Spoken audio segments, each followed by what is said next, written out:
Halo teman-teman kelas 8, selamat datang di sesi penjelasan materi kita kali ini. Nah, pernah nggak sih kalian kepikiran kalau matematika tuh ternyata bisa dipakai buat nyelamatin bumi kita? Serius, hari ini kita nggak cuma bakal bahas angka atau rumus yang ngebosenin buat ujian. Nggak sama sekali. Kita bakal ubah statistika ini jadi semacam kotak peralatan. Alat nyata yang benar-benar bisa kita pakai buat ngerawat lingkungan di sekitar sekolah kita. Gimana? Udah siap jadi pahlawan lingkungan berbasis data? Yuk, kita mulai! Langsung aja nih, coba dengerin angka yang satu ini, 15,6%. Kelihatannya cuma angka biasa ya, tapi jangan salah, ini tuh angka lonjakan pertumbuhan produksi energi terbarukan di dunia sampai tahun 2024. Gede banget kan? Poin pentingnya di sini adalah, kita jadi tahu dunia lagi bergerak ke arah yang lebih baik, justru karena ada data yang ngebuktiin hal itu. Jadi, buat nyelamatin bumi, kita tuh benar-benar harus mulai aktif mengukur kondisi bumi itu sendiri. Dan disinilah peran kalian mulai dibutuhkan. Oke, sekarang mungkin kalian mikir, kenapa sih kita butuh banget sama yang namanya statistika? Gini, misi kita tuh sebenarnya simple tapi besar. Tren data lingkungan di luar sana tuh luar biasa banyak. Mulai dari berapa tumpuk sampah plastik yang kita buang, sampai berapa ratus liter air yang terbuang sia-sia tiap hari. Nah, buat bisa paham semua informasi raksasa ini, kita butuh alat ukur yang sangat presisi. Buat apa? Ya supaya sekolah kita bisa bikin keputusan ramah lingkungan yang tepat sasaran. Nggak cuma asal nebak-nebak doang. Biar kita nggak bingung, ini nih peta jalan kita hari ini. Pertama, kita bahas mengapa bumi butuh statistika. Terus lanjut ke 3 pilar pemusatan data yang bakal ngebedah apa itu modus, median, dan min. Dan terakhir bagian paling serunya, kita bakal wujudin aksi nyata lewat pendekatan Green STEAM. Oke, kita masuk ke bagian pertama. 3 pilar pemusatan data, menemukan titik pusat. Coba bayangin deh, kalian punya setumpuk data observasi lingkungan yang berantakan banget. Gimana caranya kita bisa ngerti maksud dari data itu? Nah, jawabannya ada di apa yang kita sebut sebagai pemusatan data. Ini tuh semacam seni buat nemuin titik pusat dari lautan informasi. Kita punya 3 senjata rahasia nih. Modus, ini ibarat sarang lebah yang nunjukin di mana mayoritas pada ngumpul. Terus ada median, ibarat pipa dengan katup presisi yang posisinya persis di tengah-tengah rentetan data. Terakhir ada min, atau rata-rata, yang fungsinya kayak timbangan buat mastiin keseimbangan mutlak. Masing-masing alat diagnostik ini punya kekuatan supernya sendiri loh buat mengungkap fakta di balik angka-angka.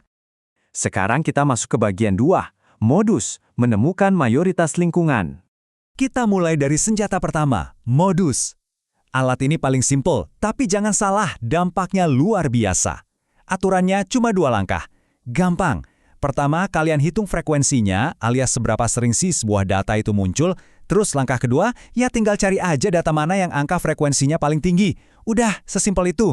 Kayak pepatah di awal tadi, data kecil yang sering muncul tuh ternyata bisa bawa perubahan yang gede banget. Biar lebih kebayang, coba kita lihat studi kasus pemilahan sampah sekolah. Anggaplah kalian lagi observasi, terus nyatet nih, oh ada 5 botol plastik, 3 sampah kertas, dan 2 sampah organik. Pakai aturan modus tadi, jelas banget kan kalau modusnya adalah plastik. Soalnya dia punya frekuensi paling tinggi, yaitu 5. Terus, apa dong aksi lingkungannya? Nah, karena plastik ini ternyata mayoritas, berarti sekolah harus nyediain tempat daur ulang botol plastik yang jauh lebih besar.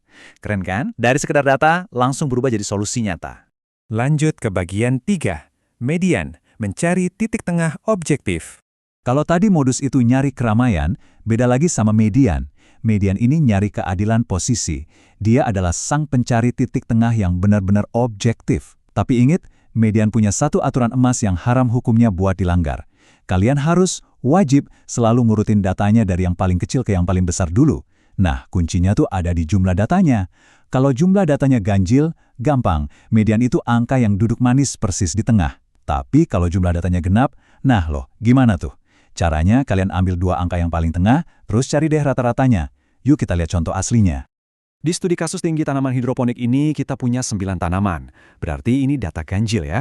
Setelah datanya kita urutin dari yang paling pendek 18 cm sampai yang paling tinggi 24 cm, kita ketemu nih tanaman kelima posisinya persis di tengah dengan tinggi 21 cm. Nah, itulah median kita. Kenapa ini penting banget? Karena median ini ngebantu kita ngevaluasi pertumbuhan secara objektif, tanpa harus pusing sama satu tanaman yang mungkin tumbuhnya kerdil banget atau yang tiba-tiba tumbuh raksasa sendirian. Terus, gimana kalau datanya genap? Coba perhatikan catatan penggunaan air wudhu selama 12 hari ini. Setelah kita urutin rapih dari 60 sampai 95 liter, ternyata posisi tengahnya jatuh di antara hari ke-6 dan ke-7, yang angkanya 75 dan 80. Ya udah, kita jumlahin aja keduanya, terus bagi 2, dapat deh 77,5 liter. Tahu nggak apa insight menariknya? Angka 77,5 liter ini bisa langsung kita jadiin standar wajar buat pemakaian air harian di sekolah kita. Jadi adil banget buat semuanya kan? Masuk ke bagian 4, Miwen mengukur keseimbangan menyeluruh. Sampailah kita di alat ketiga, sekaligus yang terakhir di kotak peralatan kita. Min, atau yang sehari-hari sering kita sebut rata-rata. Ingat metafora timbangan tadi? Nah, min ini mengukur keseimbangan secara menyeluruh. Beda sama median yang kebal dari angka-angka ekstrim, min ini ngebawa semua angka ke dalam perhitungan. Caranya, jumlahin aja seluruh nilai data, terus bagi sama banyaknya data. Karena semua angka ikut dihitung, alat ini akurat banget. Tapi, kalian harus hati-hati, karena min ini gampang banget goyah kalau tiba-tiba ada angka yang anjlok atau melonjak drastis. Mari kita tes langsung. Misalnya sekolah nyatet total penggunaan air selama 10 hari dan dapat angka 8.050 liter. Kalau kita bagi sama 10 hari, kita dapat nilai min 805 liter per hari. Percaya nggak? Angka ini tuh super penting. Rata-rata 805 liter ini jadi semacam garis batas atau baseline kita. Dari sini, bulan depan sekolah bisa masang target konkret. Misalnya, ayo kita turunin rata-rata penggunaan air kita jadi 750 liter aja. Ini dia bukti nyatanya ngerencanain kelestarian lingkungan pakai hitung-hitungan matematika. Bagian 5, matriks analisis. Alat mana yang harus dipilih? Nah, tantangan paling besar sebenarnya bukan ngitungnya, tapi tahu kapan kita harus pakai alat yang mana. Panduan matriks ini bakal jadi kunci buat kalian. Gini, kalau kalian lihat tumpukan berbagai macam sampah dan pengen tahu jenis apa yang paling mendominasi, langsung aja keluarin mod. Beda lagi kalau kalian lagi ngitung pertumbuhan bibit pohon, tapi ada satu yang mati atau tumbuhnya aneh.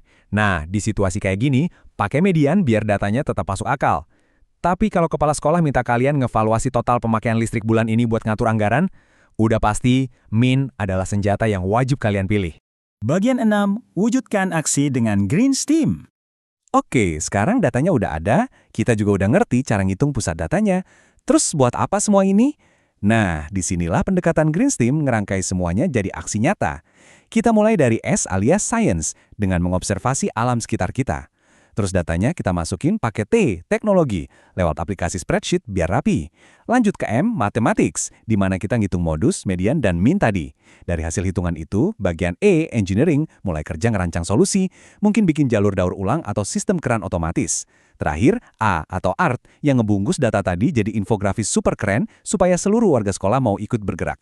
Keren banget kan? Gimana semua disiplin ilmu ini bersatu demi kelestarian bumi? Sebagai penutup, saya pengen kalian ingat terus pesan penting ini. Kelola data dengan bijak, wujudkan sekolah hijau dan sehat. Belajar pemusatan data tuh benar-benar bukan sekedar ngafalin rumus aja. Ini adalah instrumen kita, cara kita buat memahami bahasa bumi. Nah, pertanyaannya buat kalian sekarang. Setelah punya senjata-senjata hebat ini, masalah lingkungan apa sih di sekolah yang bakal kalian sikat pertama kali? Yuk, mulai dari data yang kecil dan bikin dampak yang berkelanjutan. Selamat menganalisis dan mari peduli lingkungan.